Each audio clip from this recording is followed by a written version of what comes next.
Hello, everyone, and good afternoon. Last week, we learned from Chapter 15, Introducing New Market Offerings, about how new products are developed, produced, and the challenges of a new product development. So today, Soma, Autumn, and I are going to talk about developing pricing strategies and programs in Chapter 6 in our textbook. We will cover the 5 learning objectives outlined in the textbook. Learning Objective 1. How do consumers process and evaluate prices? Number 2, how should a company set prices initially for products or services? Number 3, how should a company adapt prices to meet varying circumstances and opportunities? Number 4, when and how should a company initiate a price change? Number 5, how should a company respond to a competitor's price change? Price is the one element of the marketing mix that produces revenue. The other elements produce cost. There are many factors: the company, customers, competition, and marketing and environment. Setting the price is a complex decision. Pricing in a digital world. Price is usually a determining factor in a consumer's choice to buy or not to buy. There is a downward price pressure from the consumers and purchasers to try to discount and lower prices constantly, which in turn makes retailers put pressure on manufacturers to lower their prices. This creates an environment driven by sales promotion and sale discounting. The internet has changed the way buyers and sellers interact. Some of the ways that the internet has presented new ways for buyers to discriminate between sellers and sellers to discriminate against buyers are that the buyer's advantage is they get instant vendor price comparisons from thousands of vendors. Various ways, mysimon.com is what the textbook uses. There are many intelligent shopping agents that take price comparison from hundreds, if not thousands of merchants in a short amount of time. Number 2, check prices at the point of purchase. How many retailers do you know that have a price match guarantee? Customers use smartphones to make price comparisons very quickly and easily and make negotiations for price changes to better the price by showing options of stores with better prices and put pressure on that particular vendor to lower their price to match or lose the sale. Name your price and have it met, such as Priceline.com, where customers state the price they want to pay for an airline ticket, hotel, or rental car, and the site searches for a seller willing to meet that price. Large volume business combine orders of many customers to get the lower price. The perspective of large volume is that you sell more at a lower price, but you're selling more quantity to generate a greater overall revenue. The difference between selling 100 airline tickets at $500, $50,000, or selling 200 airline tickets at $375, $75,000, that's a difference of $25,000 more in revenue and more tickets sold, and more customers feeling the satisfaction of feeling like they got a good deal, which is a win-win situation for everyone. Get products free. That presents big challenges for companies who have been charging for products that other companies are able to offer for free. Those items are typically called loss leaders, designed to attract customers in and in hopes that the customers will spend more money on other products.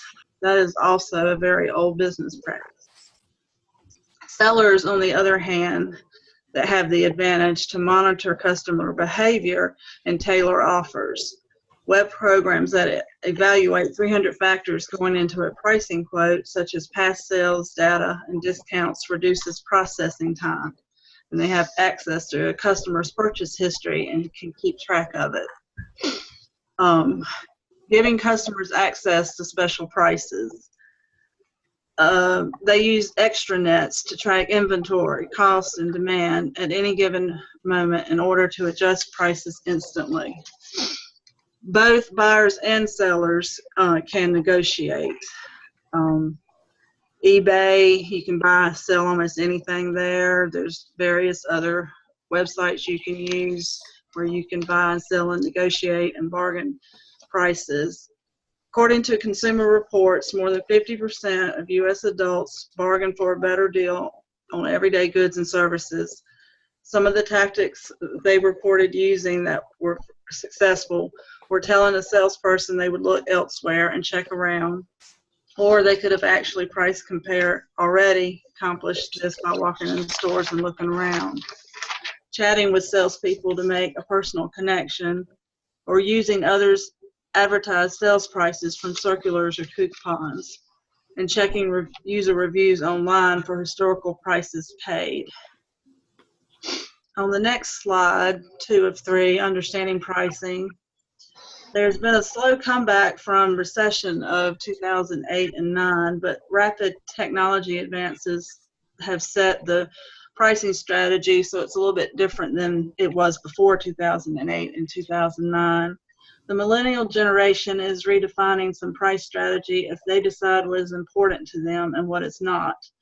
It has created an upward trend in renting, borrowing, and sharing more than ever before out of necessity. New behaviors created of a sharing economy in which people share bikes, cars, clothes, couches, apartments, tools, and their skills. They're extracting more value from the things that they already own. Instead of an economy organized around ownership, it is organized around access to assets. Bartering is making a comeback from olden days. Websites such as swap.com connects business and people seeking win-win solutions. ThreadUp allows people to swap gently used clothes. One financial analyst exchanged financial advice for learning more about butter churning, trapeze, and fire breathing lessons. Renting. Rent the Runway is just one example. Offers affordable rental of designer dresses. Many shops offer once-worn wedding dresses and formal gowns such as OfferUp, Let Go, Airbnb, Car2Go, even Home Depot rents tools and equipment. So how companies price? In small companies, the boss typically just sets the price because he can, because it's a small company. In large companies, you have departments, divisions, product line managers. It's more of a group effort. When pricing is the key competitive factor, many companies establish a pricing department to set appropriate pricing. It can be a marketing or finance or top management departments that set the price. Many companies just follow their historical strategies, such as calculating costs and add traditional industries margins, or not revising prices enough, or acting upon changes in the market. For any company, effectively designing and implementing pricing strategies requires a thorough understanding of consumer pricing psychology and a systematic approach to setting, adapting, and changing prices. Consumer psychology and pricing. A marketer is trying to evoke emotional triggers and manipulate psychological experiences with reference prices. Reference prices are where consumers compare an observed price to an internal reference price they remember that establishes a reference point to them as to the value that a particular object is worth to them. Sale signs, as long as they're not overused, is a great tactic of marking the item down to infer that a higher price originally, which in the customer's mind would mean a better quality and a good deal. Price quality inferences. Using price as an indicator of quality. Ego-sensitive products such as perfumes, cars, clothing. The gift givers representing their value of the recipient of such gifts. People associate high price with high quality. Price can be a signal of quality sometimes. Price endings. Prices ending in 99 cents or $299 instead of $300. And the psychology there is that people process from left to right. So there's price encoding. Some people use a 0 or a 5, which is just popular for easy math. or limited time sales for consumers to take action when shopping for a product. Setting the price. Most markets have 3 to 5 price points or tiers, such as Marriott, their highest tier being the Marriott Vacation Club, and Fairfield Inn being at the lowest of their tiers. There's a range of price points that allows a firm to cover more of a market and give consumers more choices. Step 1, selecting the pricing objective. The company first decides where it wants to position its market offering. The clearer a firm's objective, the easier it is to set a price. The 5 major objectives are survival, maximum current profit, maximum market share, maximum market skimming, and product quality leadership, and other objectives. Survival, a short-run objective for companies. As long as prices cover costs, fixed and variable, the company stays in business. In the long run, companies must know how to add value, otherwise they will go under. Maximum current profit. Most companies try to set a price that will maximize current profits. They estimate demand and costs, which are sometimes hard to estimate. Many factors such as alternative prices and cash flow and return on investment and other marketing variables, competitors' reactions, and legal restraints are set on price setting. Maximum market share. Higher sales volume lead to lower unit cost and a higher long-run profit, so they set the lowest price, assuming market penetration pricing strategy. They assume that the market is sensitive and a low price stimulates market growth, and that production and distribution costs fall with accumulated production experience. A low price discourages actual and potential competition. Maximum market skimming. Prices start high and slowly drop over time. This only makes sense if there is a high demand, there is a cost for low volume production or reasonable, the high initial price does not attract more competitors, and high price is equal to high quality, because it will attract competitors to come in at lower prices. And people who bought at the higher prices won't be happy. Product quality leadership. The company aims to set a price as an affordable luxury. Products and services characterized by high levels of perceived quality, taste, and status with a price just high enough to achieve such status. Other objectives. Nonprofits and public universities and museums all depend on donations and grants and sponsorships. They profit more from lower prices. Determining demand. Step 2. Price sensitivity. Each price will lead to a different level of demand, which leads to a different impact on a company's marketing objective. The higher the price, the lower the demand. If the price is too high, demand will fall. And the first step in estimating demand is to understand what affects price sensitivity. Generally speaking, customers are less price sensitive to low-cost items or items they buy infrequently.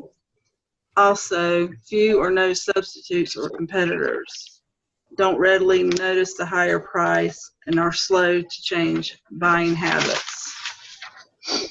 Or if they think the higher prices are justified, or if price is only a small part of the total cost of obtaining, operating, and servicing the product over its lifetime. Price elasticity of demand.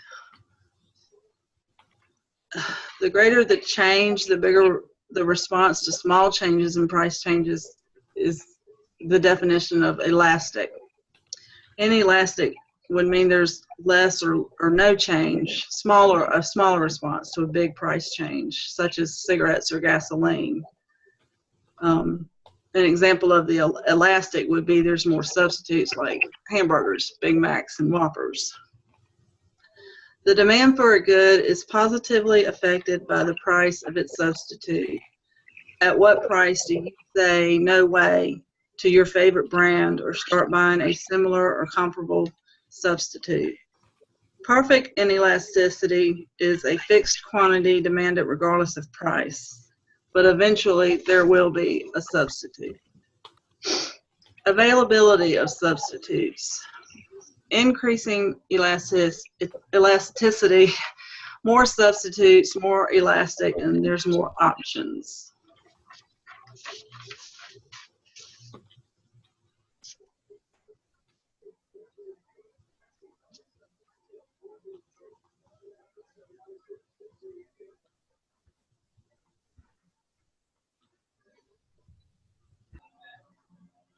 So we are at step 3 on estimating cost. So estimating cost, as we see here, there are various ways or the various costs involved, basically, and that is typically based on the levels of production as well as the demand, right? And if you see at the first graph out here, the cost behavior in a fixed size plant versus in different size plants, right? And here, if you see the cost per unit, basically in a fixed size plant, the quantity produced per day is always fixed. So the cost per unit actually comes down up to a certain point. But if you try to increase the production on a fixed size plant, which actually leads to contingencies or issues or machine moving and things like that, or overheating the machines and things like those. So that's where the cost per unit increases. So the optimal way of doing that is to actually make sure that the SRAC, which is the average cost for the production, it comes down to a point, and at that point we should stop.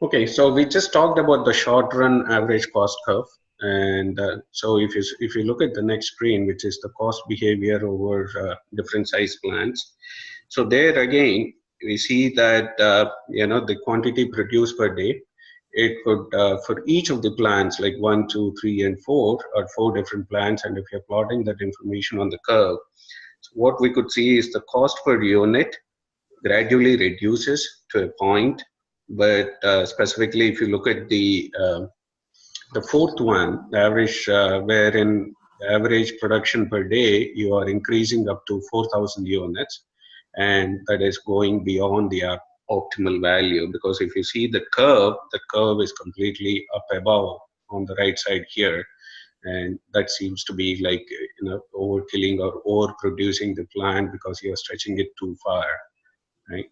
So the optimal value could be on the plant 3, which is about 3,000 quantity produced per day, right? Now, so we were talking about how we basically want to estimate the cost in terms of based on the demand and the production. And each of the cost, if you have known, it has include the fixed cost and the variable cost, the total cost, and the average. So fixed cost are some of those where like your rental, heating, and salaries and those kind of stuff are some of the examples where the fixed costs are constant and it doesn't change. And whereas the variable costs are involved in terms of the variable costs are basically in terms of the raw materials that you produce per day, based on the number of units that you produce, the raw materials that are included and associated, of course. So those are all the variable costs. Now, if we look at on the next slide, so wherein we are talking about accumulated production, right? Now, if you see an example here on the screen, so let's say the company A and B, and there's a third company, Samsung, right? And on the curve here, if you see, the Samsung is able to produce 400,000 units, right? and the cost per unit for Samsung is somewhere around $80, wherein for the company A, which is able to produce 200,000, and the cost per unit is $90, and for the company B is 100,000.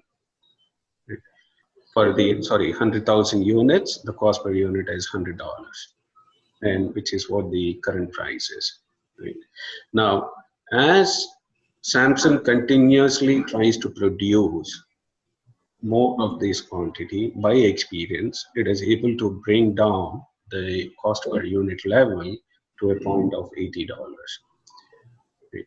Wherein for the company B, because it is still producing only $100,000, it hasn't gained really the expertise in optimizing their production in terms of the supply chain of raw materials or movement of the materials and those kind of things. So it is still costly for them. Now, what potentially Samsung could do is basically drop their price margin, right? And in case, or even if Samsung can actually drop their price margin a bit, that would actually get both of these companies out, right, out of the business. So, basically, uh, it is in a way how the companies actually, by the experience, how they learn and optimize the production. Even that has an influence on how the costs are being estimated. Target costing. So this is nothing but the priceless desired profit margin, where costs change with production cycle and experience, and they can also change as a result of concentrated effort by designers and engineers and the agents and so on.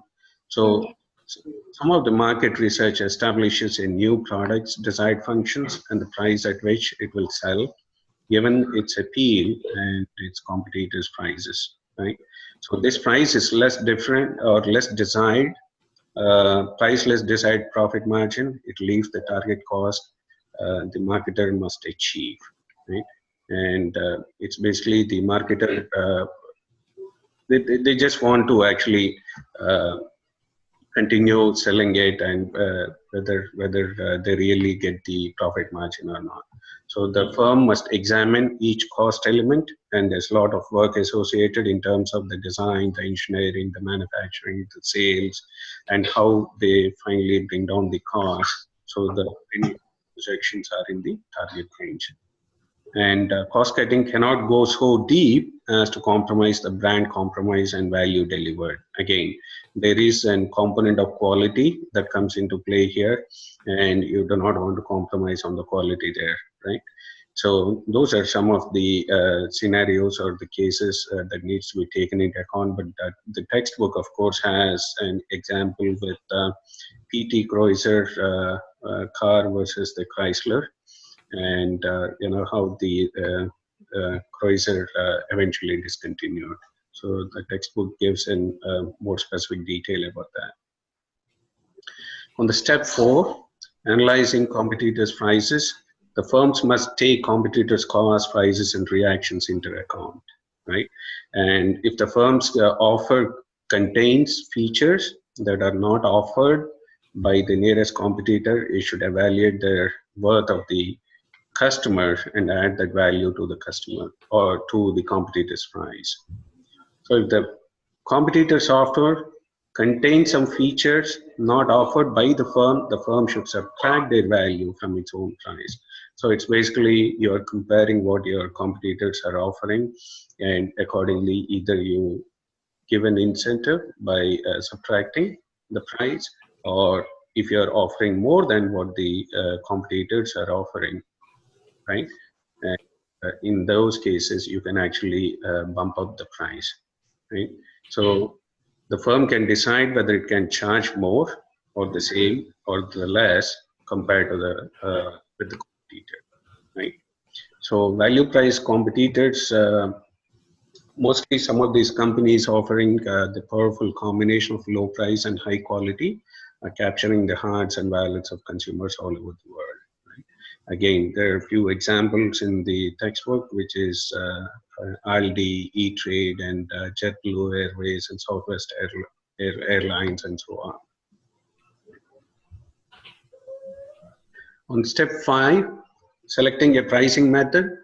So there are 3 major considerations in terms of price, right? And we are talking about the cost, which is equal to the price floor, competitors' prices, which is orienting point, and the assessment of unique feature by the customers, right? And which is the price ceiling. So given the customer's demand, schedule, the cost function, competitors' prices, the company is now ready to select a price. Company selecting a pricing method that includes one or more of these of these 3 considerations. We will examine 7 price setting methods: markup pricing, target return pricing, perceived value pricing, EDLP, everyday low price, going rate pricing, and auction type pricing. Right? So those are the ones that are going to come in the next couple of slides. So markup pricing. And in selecting a pricing method for the markup pricing, so it's nothing but adding a standard markup to the product's cost. So this is again basically usually by the lawyers and accountants and all that, where they actually add the fees, their service fees into the cost itself, right? So, and this is the most elementary pricing method, and to add a certain markup into the product cost itself. And if you're looking at the formula, so the markup price is equal to unit cost divided by 1 minus the desired return on sales. Okay? And that's what the basic formula is about. In the target return pricing, so price that yields its target rate of return on investment, and basically you're looking at the price that it gives you a certain rate of return, right? And you already set a certain target, and you say, hey, if I want to arrive at a certain return price, and so accordingly you will adjust the unit cost, right? So it's basically, again, the math is target return price is equal to unit cost plus desired return times the invested capital divided by the unit sales.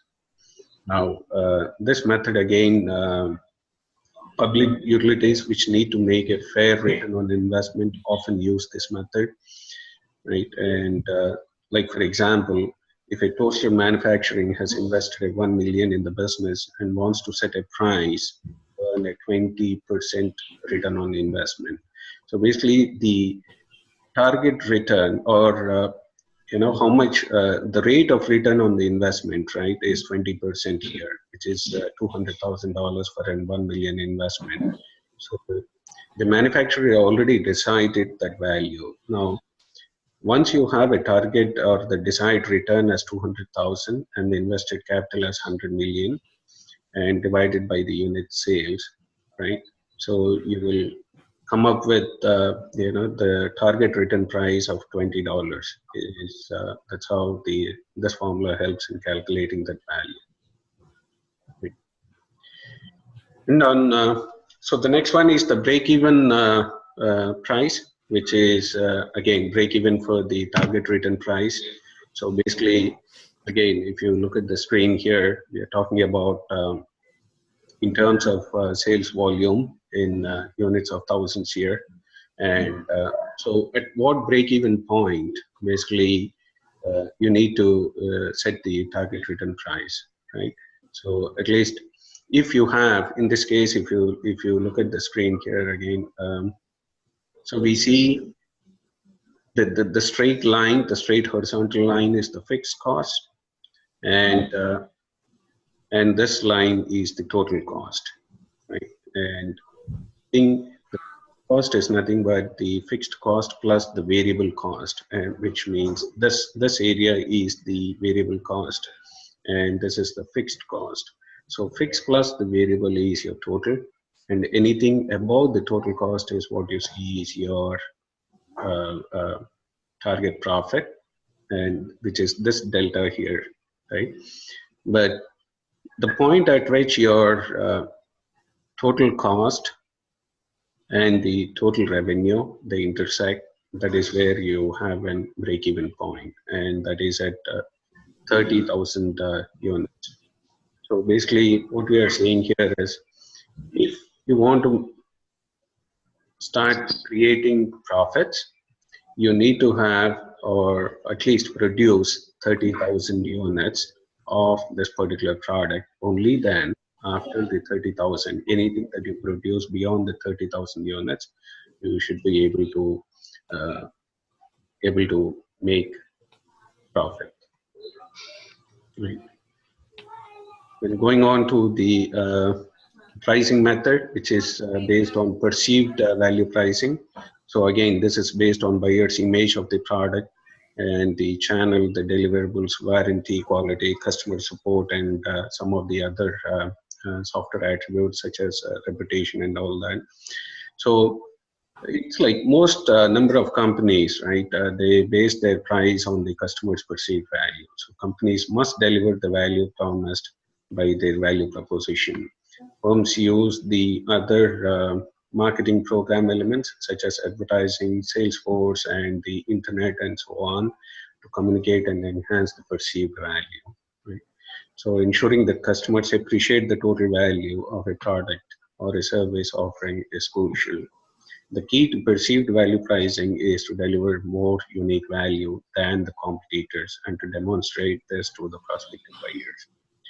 So in terms of it's basically creating or if your particular product or the firm has a product which has got a unique value, you really want to make a big thing out of it and create a wider image and demand for it, and accordingly then you can start pricing it, right?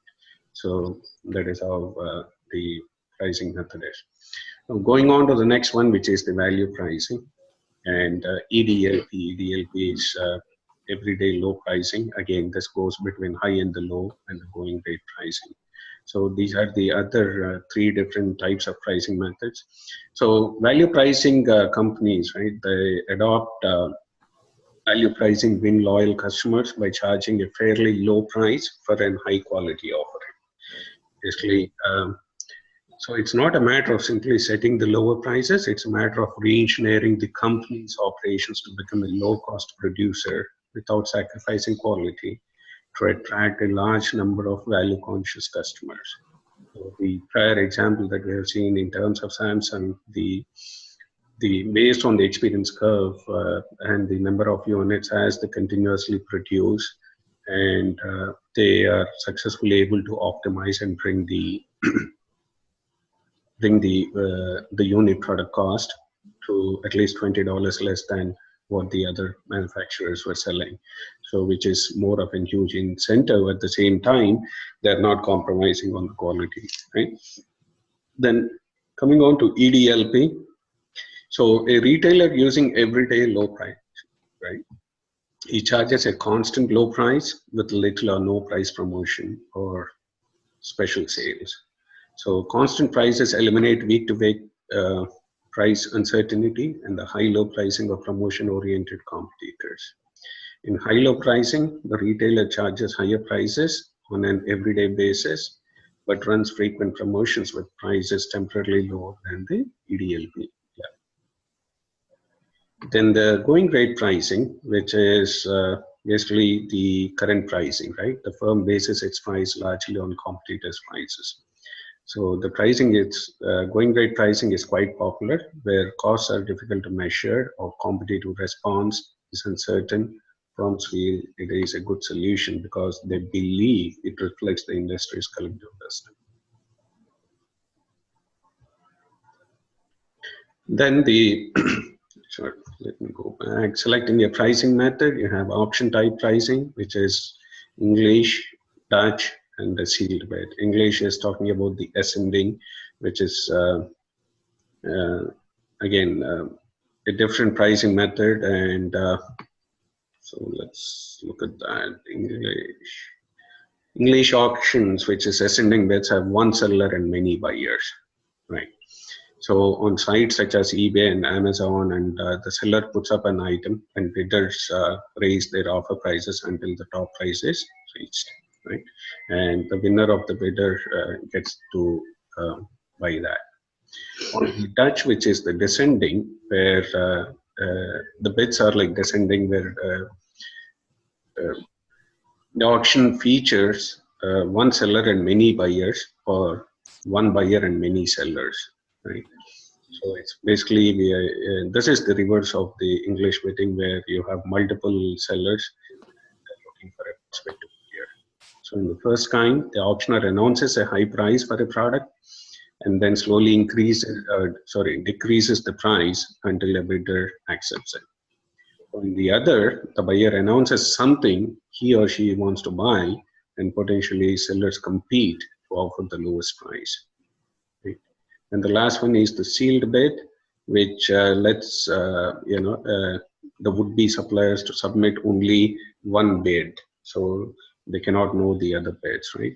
And it's usually done by the governments. Usually, U.S. and other governments often use this method to procure suppliers or to grant licenses. Right? Now, selecting the final price. So additional factors to select the final price include impact of other marketing activities, company pricing policies, gain and risk sharing prices, impact of price on other parties. So the range, there are like impacts of other marketing activities. The final price must take into account the brand's quality and advertising relative to the competition. So company pricing policies basically talks about the price must be consistent with company pricing policies, yet companies are not averse to establishing pricing penalties under certain circumstances. Basically, there are certain policies on each of the pricing, and it's not like you try to maximize to the highest, or it's not always you go to the lowest of the prices. So there's a certain price range that the company always has to operate, and those policies again has to be again acceptable limits. It has to be in that. Then the gain and risk sharing pricing, buyers may resist accepting a seller's proposal because they perceive a high level of risk, such as in a big computer hardware purchase or a company health plan. The seller then has the option of offering to absorb part of the risk, or it doesn't have a value to deliver the full promised value. And the impact of price on other parties, how distributors and dealers feel about the contemplated price, right? And when you have such impact, if they don't make enough profit, they may choose not to bring this product to the market at all. And so you also have to take into account whether the sales force is willing to sell at that particular price. How will the competitors react? And the suppliers raise their prices when they see the company's price. So government intervene and prevent this price from being charged. Right? So those are the other considerations that you have to take into account when selecting the final price of the product. Adapting the price. Rather than set a single price, companies develop a pricing structure that reflects variations in several factors, including geographical demand and costs, market segment requirements, purchase timing, order level, delivery frequency, guarantees, and service contracts. A company will rarely realize the same profit for each unit of product that is sold due to discounts, allowances, and promotional support. Geographical pricing. A company must decide how to price its products to different customers in different locations and countries. The company must also decide how to get paid. With counter trade, you have an offering and accepting of items rather than cash as a payment. Then you have bartering, which the buyer and seller exchange goods directly. There's no third party involved. There's no money involved. The compensation deal, seller accept some percentage of the payment in cash, and the rest they accept in products. The buyback arrangement, a seller sells a plan, equipment, or technology to a company in another country, and they agree to accept partial payment in products that are manufactured with that equipment that they sold. With offset, the seller receives full payment in cash for a sale overseas, but they agree to spend a large portion of the cash in the overseas country within a stated period of time. Price discounts and allowances. So next slide.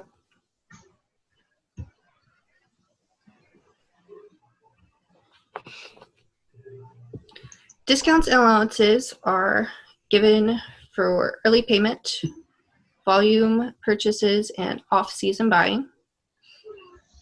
If done incorrectly, profits can be much lower than planned. Discounting can alter the consumer's perception of the brand negatively. Discounts can also cost the company long-run profits. For these reasons, upper management should conduct a net price analysis to find the real price of the offering.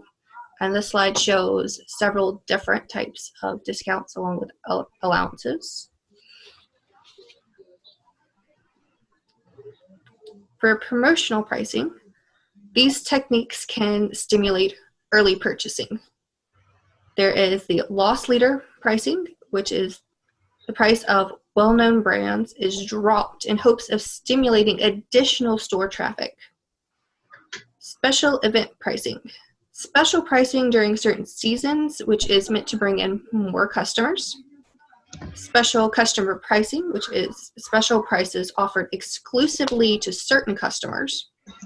Cash rebates, which are offered to customers for buying a certain product during a certain time period.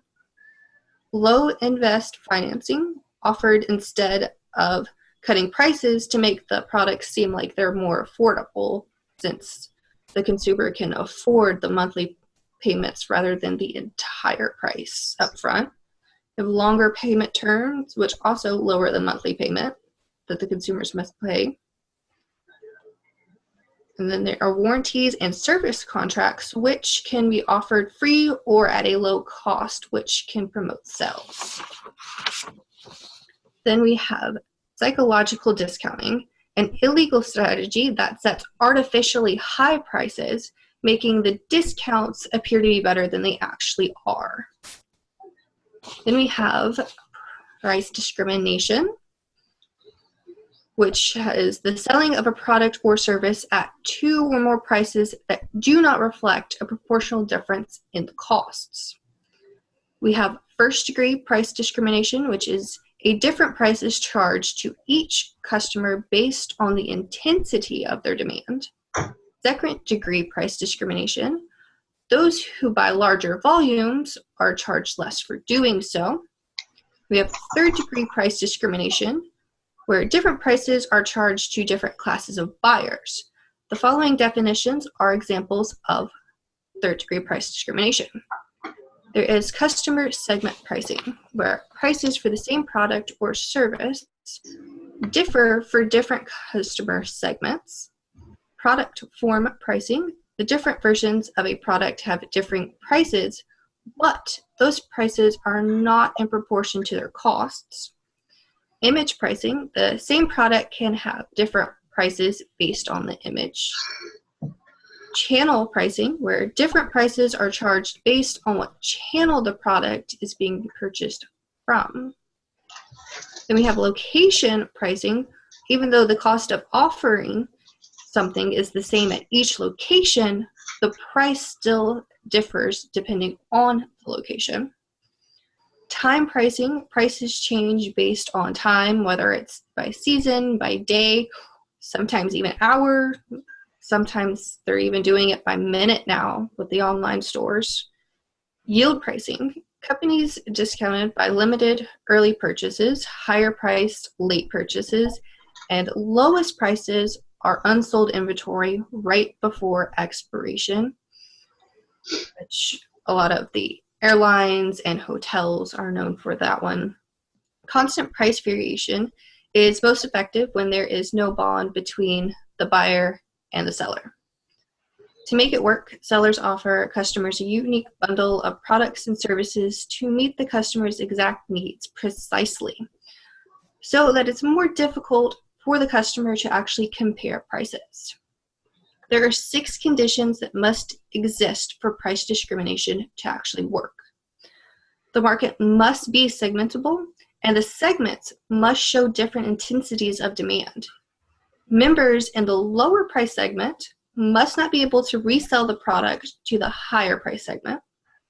Competitors must not be able to undersell the firm in the higher price segment. The cost of segmenting and policing the market must not exceed the extra revenue derived from price discrimination.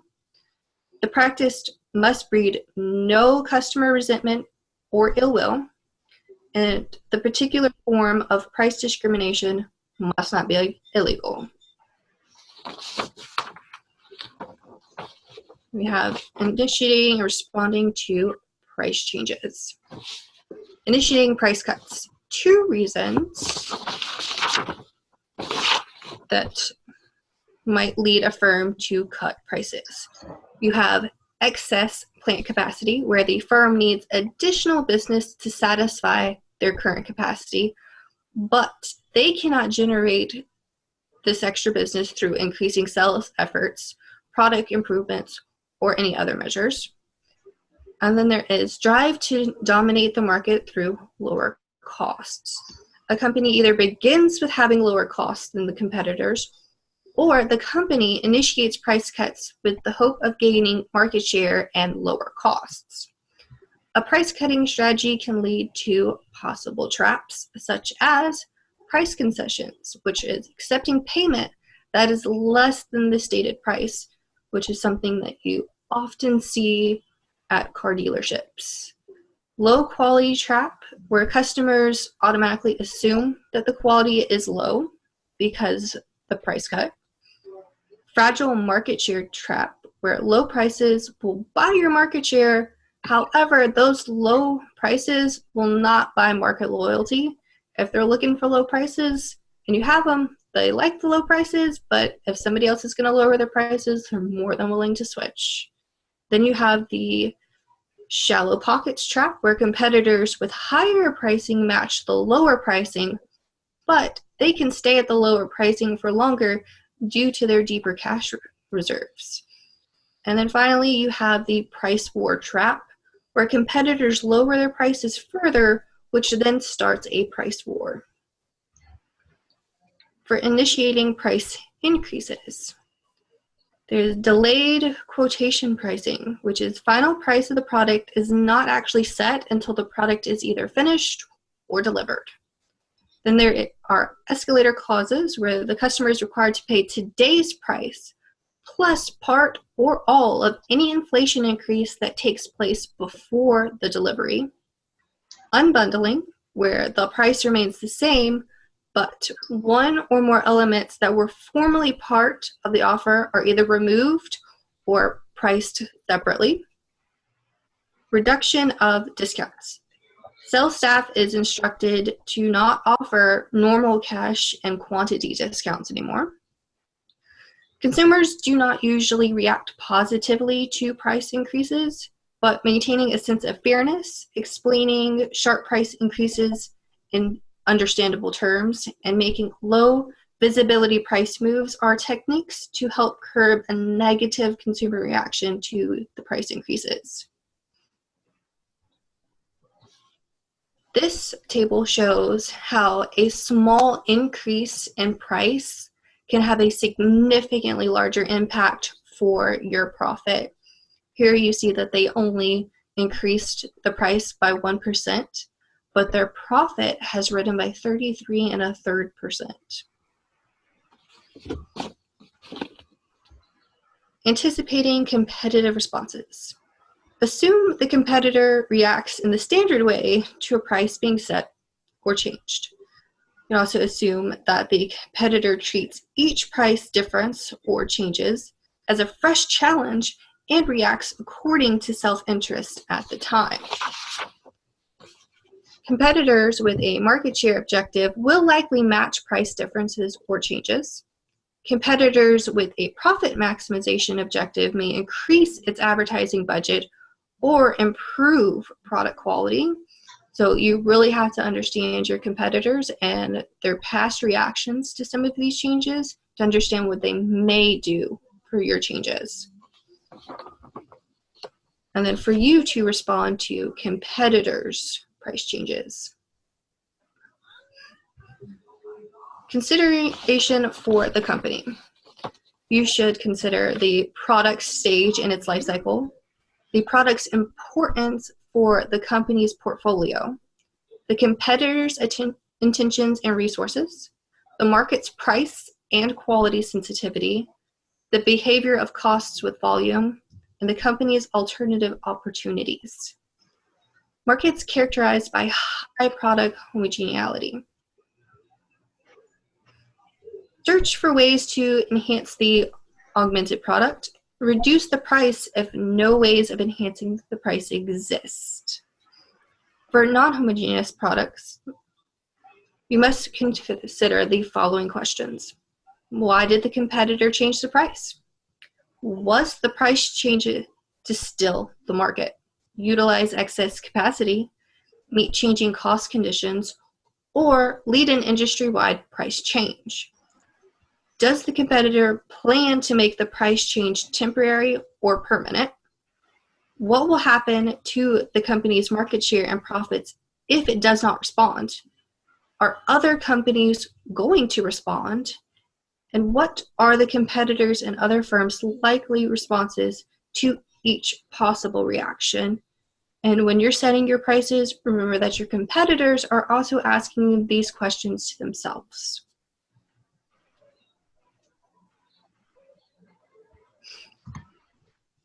So in concluding, with considering the complexity of pricing strategy, there's no easy way to determine the right price for the products and services.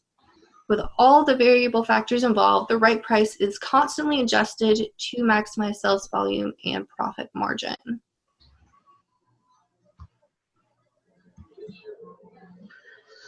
If you have any questions, feel free to email Ruth, Soma, or myself. And here are our emails. If you have any questions, just send them here. And we would also like to thank Dr. Wu for this opportunity and everyone watching this for all the time they spent with us. Thank you. Thank you.